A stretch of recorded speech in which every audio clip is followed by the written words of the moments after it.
Hi everyone, Anthony Morganti here. In today's video, I'm going to demo how I process a wildlife image in On1 Photo Raw 2023. We're going to be working on this photo. I took this image out my kitchen window of a house sparrow. Before I begin, I want to remind you that On1 does offer a fully working free trial of On1 Photo Raw 2023. In the description below this video, I'll have my affiliate link to their website. Also, if you choose to purchase it, I have a promo code that will save you a few dollars, and that too will be listed in the description below this video. Also, in the description below this video, I'll have a link to my newsletter. I recently found out that I have one of the top photography newsletters on Substack, and I would love for you to subscribe to it. So look for that in the description below this video as well. All right. Let's get started. This is an unedited RAW file. Nothing's been done to it at all. And this is how I go about processing an image such as this in On1 Photo Raw 2023. By default, when you go over to the Edit panel, it's going to automatically open up the Tone and Color section of the Develop module. I close that right away. And typically, my wildlife images, at least, are shot at usually a relatively high ISO. In this case, it was an ISO of 1600, and it's got some noise. And I like to eliminate noise right away, so I'm going to immediately go to Noise and Sharpening. Now, I do have the option of not only removing the noise, but sharpening it at the same time with Tack Sharp AI. Personally, I don't want to do that. I just want to remove the noise. So I'll go right to No Noise AI, and it takes a second to render, and there it did, and it eliminated the noise. Did a really nice job. Now, I'm satisfied with that. I'll click Apply. So I do that right away before I do anything else. Next, if the image needs cropping, I'll do that next as well. I like to see my cropped image immediately before I really begin any tone or color processing. So I'm going to go to the Crop tool. And at the top, I want to make sure, at least for me, that I'm using the original ratio. And in this case, you can see I didn't frame it very well. The sparrow is towards the top of the frame. So I'm actually just going to grab this handle at the bottom and pull it up.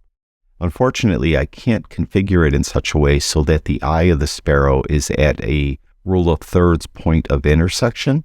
So I'll just get it on this line right here. I think that looks pretty good. And we'll click Apply. Now, sometimes when I click Apply and I look at it, once it renders in the full frame of the viewer here, I don't like the crop and I'll go back in and redo it. But let's see what it does.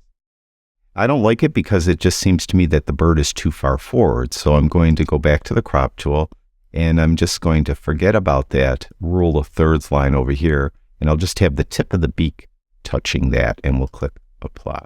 Now, to me, that looks much better.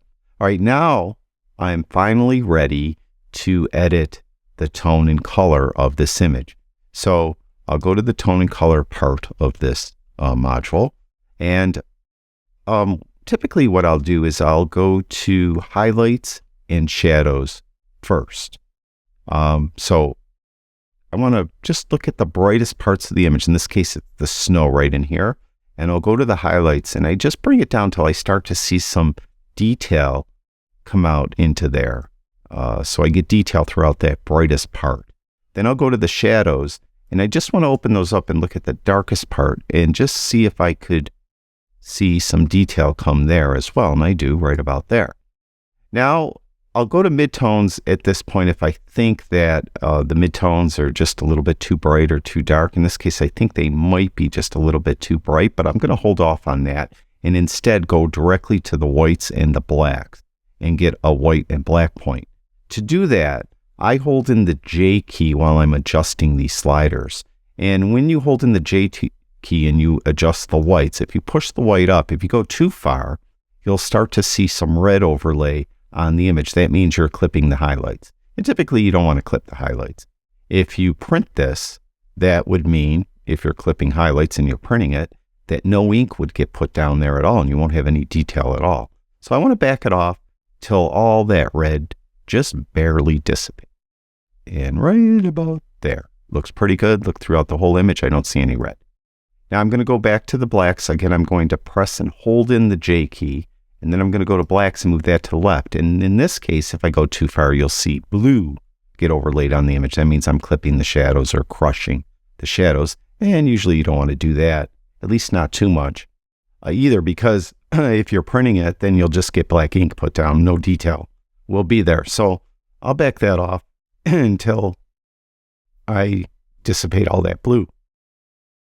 Okay, now I'll revisit the midtones slider, and I'll just kind of put that around a little bit. And I think it being a little brighter might look a little better. And you could hold in that J key on this one as well. And if you go too far, you start to get the red come in. So I'll just tweak it up a little bit. And that looks pretty good.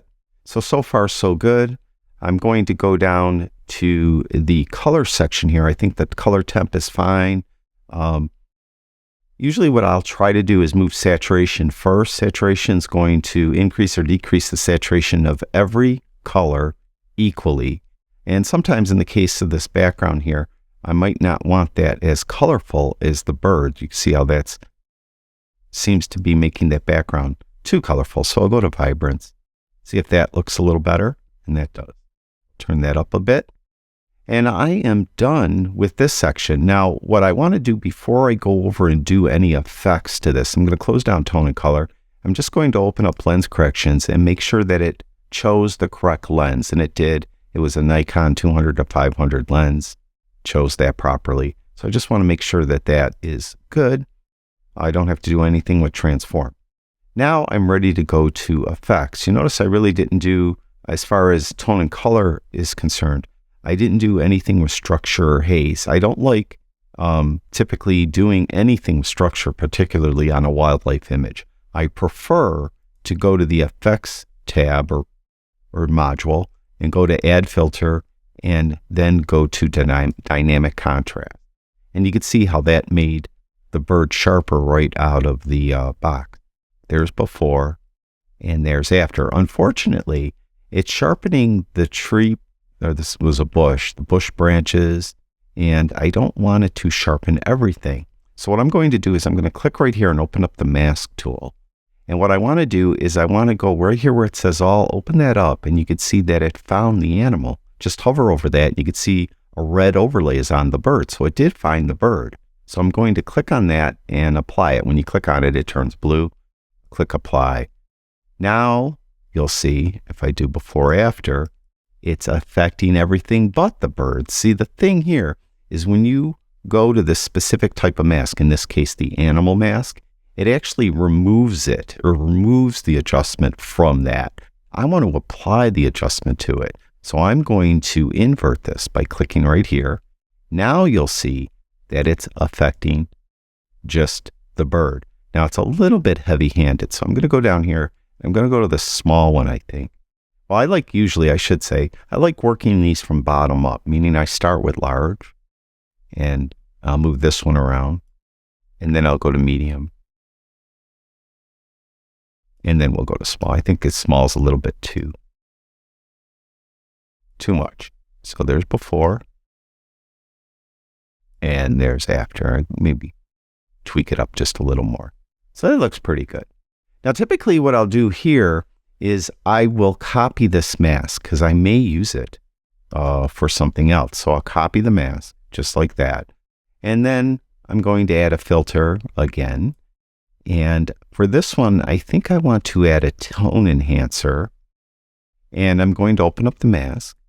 And I'm going to paste the mask. So we're just doing an adjustment to the bird again, but I don't want to adjust the bird. So I'm going to invert it. I want to adjust everything else.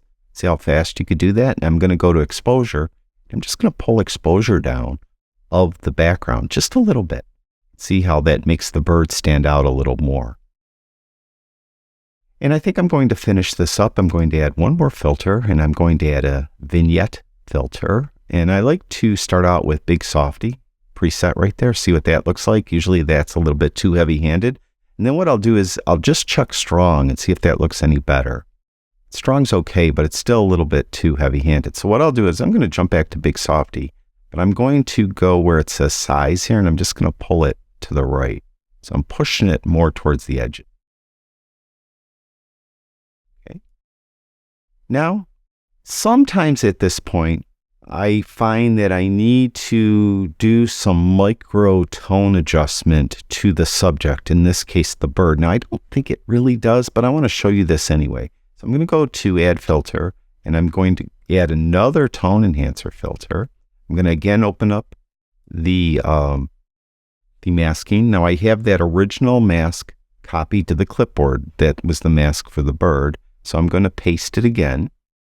And you can see whatever is white in the mask, that's what the adjustment will affect. And typically when I talk about micro contrast, like I might just want to brighten it just a touch or add a little contrast to it, something like that. Add a little contrast. I don't really think this one needed it, but if it did, that's what I would do. Bring in the highlights a little bit.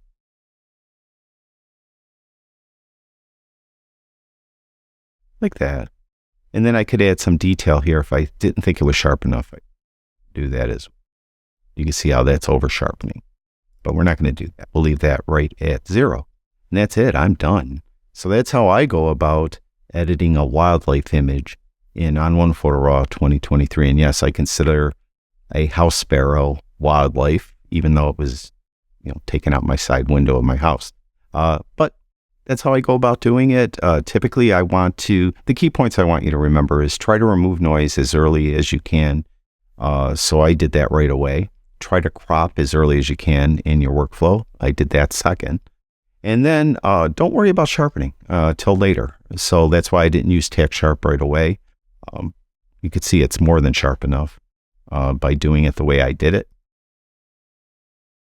Come zoom in here a little more.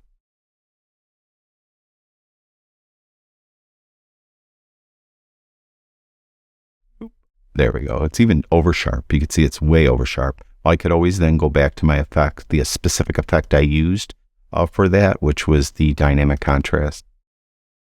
And I could dial this back. Here, this one. See how it. And then zoom back out. That's it. So that's how I go about doing it in On1 Photo Raw 2023. Thank you, everyone who watches my videos. I really do appreciate it. Talk to you guys soon.